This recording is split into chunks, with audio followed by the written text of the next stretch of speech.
My brother and sister-in-law had boy-girl twins, but they only wanted the boy.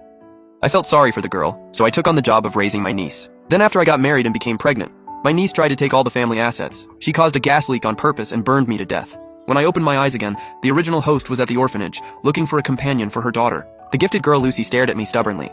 "Auntie, if you won't adopt my sister too, I'm not going with you." "Then stay here," I said flatly. After I turned her down, Lucy gripped Anna's hand tightly and looked at me with pleading eyes. I glanced at Anna, then looked back at Lucy. "You're Lucy and she's Anna. You two aren't real sisters, are you?" Lucy immediately stepped half a pace forward, shielding Anna completely. "Auntie, Anna sees me as her sister. Please adopt both of us." Anna ran out from behind Lucy and hugged my waist. "Mommy, please take us with you." I didn't answer. Lucy's eyes flickered. Then she turned to my daughter beside me. Lucy said, "Amy, didn't you want a little friend to play with you? Anna and I can both play with you, okay?" Amy clutched the corner of my shirt, her lips pressed tightly together. In the book, she was quiet and obedient. When she grew up, those two so-called sisters pushed her to a breakdown and forced her to leave town. Only after my husband and I died in a car accident did Amy rush back to see us one last time. But at the memorial hall, Lucy pointed at her in front of everyone and yelled, "You never came back when Mom and Dad were alive. Now you're playing the good daughter? You just want the inheritance, don't you?" Right now, they were acting sweet and well-behaved. But once I adopted them, they would team up against Amy. I silently watched the two children. The director said, "Ms. Emma, the two girls are very close and don't want to be separated. I'll talk to Lucy. She's sensible. She'll go with you." I said, "Director, forget it. I only came to find my daughter a companion. If I force those two apart, the one I adopt might hold a grudge and bully my daughter later." The director's face changed slightly. "How could that happen? Lucy asking for this just proves she values relationships. She'll definitely treat your daughter well. And when she grows up, she'll repay you?" "Repay me?" I stroked Amy's head. "I have my own child. I'm adopting a child here, not investing in payback." In the book, the original host poured money and resources into Lucy and turned her into a piano master. Anna also became a polished white-collar professional. And what happened? Once they succeeded, they forgot about their adoptive mother. They lived in the same city, yet they never visited, not even a phone call. Lucy even said in an interview that her childhood had nothing but endless piano practice under the original host's pressure and no happiness at all. Overnight, the original host became the evil adoptive mother, hated by the entire internet. To clear her head, she and her husband drove to see their daughter, but they got into a car accident and both died. Right after the original host died, Lucy and Anna immediately came back to fight her daughter for the inheritance, and together, they pushed her to the edge. Thinking of this, I didn't want to stay a second longer. I took Amy's hand and left. I'd like to see how far those two sisters can go this time without my support. When we got home, my husband Jack looked past me and Amy, then glanced behind us. Jack asked, "Where is she? Weren't you going to pick up that child? Why did only you two come back?" I bent down to change my shoes. "She didn't want to come," Jack said. "Impossible. I clearly talked it through with her." I looked up at him.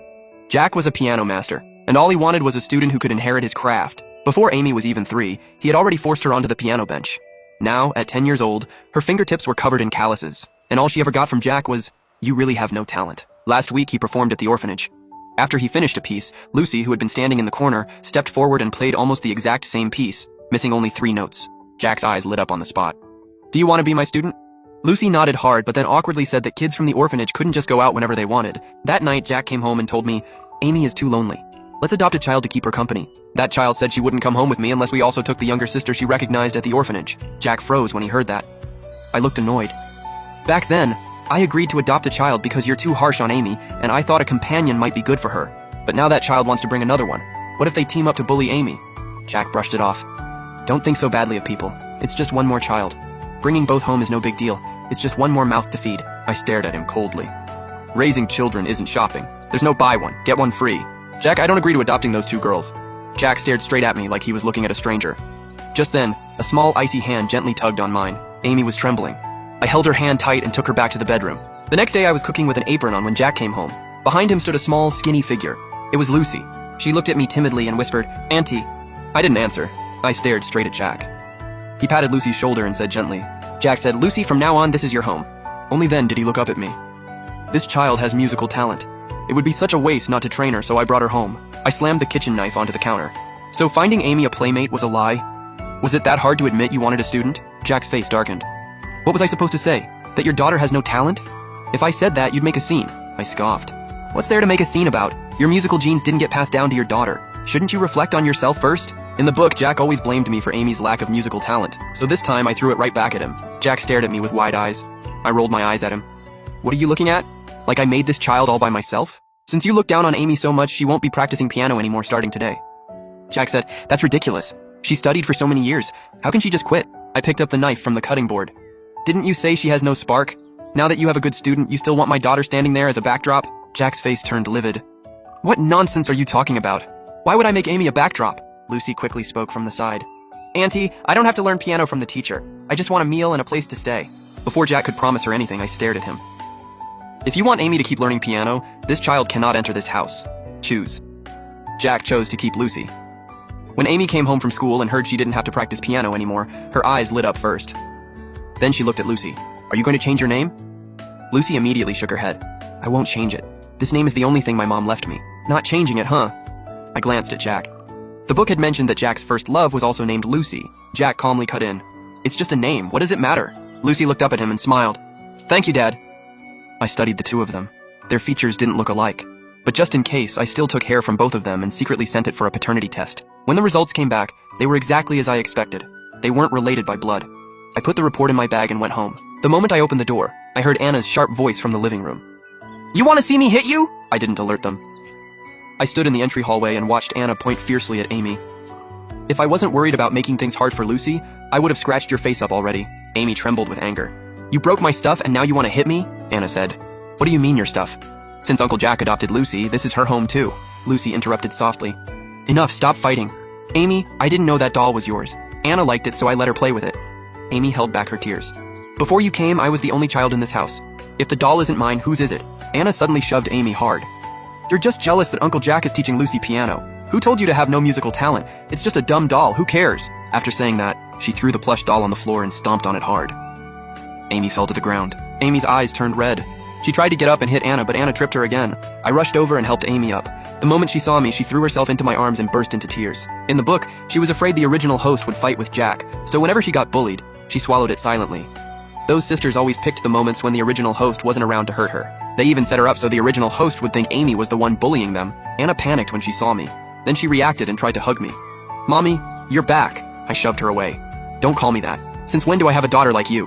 Anna stumbled sideways, hit the living room wall, and burst into tears. Jack came out of the study. Jack looked at Amy. What's all this noise? I sneered. So you were home? Those two teamed up to bully Amy, and what, are you deaf? Jack's face darkened. Watch your tone. Amy is an only child and doesn't know how to give in. Both of those kids are younger than her. What's wrong with letting them have a little? I walked over, slapped him hard across the face, then raised my leg and kicked Jack to the floor. He was in so much pain he couldn't get up for a long time. All three children froze in shock. Lucy and Anna covered their mouths in horror. Amy snapped out of it and wanted to help him. I stopped her. Amy, don't go. Otherwise your clueless dad might take it out on you again. I pulled the paternity test report from my bag and threw it onto Jack. Anyone who didn't know better would think Lucy was your biological daughter. Your own daughter is being bullied by those two orphans and you still speak up for them.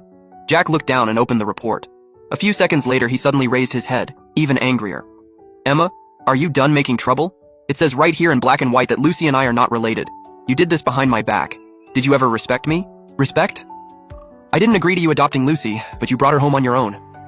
I pointed at the stunned Anna. And while I wasn't home, you brought another one back. She pointed at Amy's face and said she deserved to be ignored because she had no talent. You hid in your room and didn't come out. Jack, ever since I married you, what in this family have you ever worried about? What about you? Besides calling your daughter stupid and useless, what have you done? If you hadn't looked down on her again and again, how would two helpless orphan girls dare to come into this house and walk all over her so quickly? Jack's pupils tightened. Lucy's face went pale, and she bit her lip hard, not daring to say a word. Amy stood beside me, still trembling at first, but as she listened to me, she slowly straightened her back and quietly looked at her father with almost unfamiliar eyes. I took the divorce agreement I had already prepared out of my bag and placed it on the coffee table. Sign it. There's been no place for us mother and daughter in this house for a long time. Your favorite student and the orphan you brought in are yours to raise. I'm taking my daughter. I picked up the luggage I had prepared long ago and took Amy toward the door. Jack climbed up from the floor and roared, Emma! You're using divorce to force me to send Lucy away? Anna was only visiting. I never even filed adoption papers for her. Seeing that I didn't stop, he raised his voice.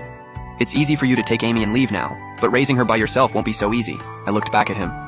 Jack, I'm not asking for a divorce to force you to send anyone away. I genuinely want to divorce you. He froze, like he didn't understand. I didn't explain anymore. I took Amy's hand and pushed the door open. I left Jack's house with Amy without looking back. She stayed quiet the whole way, her little hand tightly gripping the corner of my shirt. Only after I brought her into the apartment I had rented did she lift her face, gently hug me, and ask uneasily. Amy asked, Mom, are you really divorcing Dad because of me? I crouched down and looked into her eyes. Not because of you. Because of us. A home should never make you feel like you have to be careful even when you breathe. I stroked her hair. Mom just wants to be with you as you grow up. You can learn whatever you want. And if you don't like something, that's okay too. She buried her face in my arms and softly called me Mom. In the book, Jack was also cannon fodder.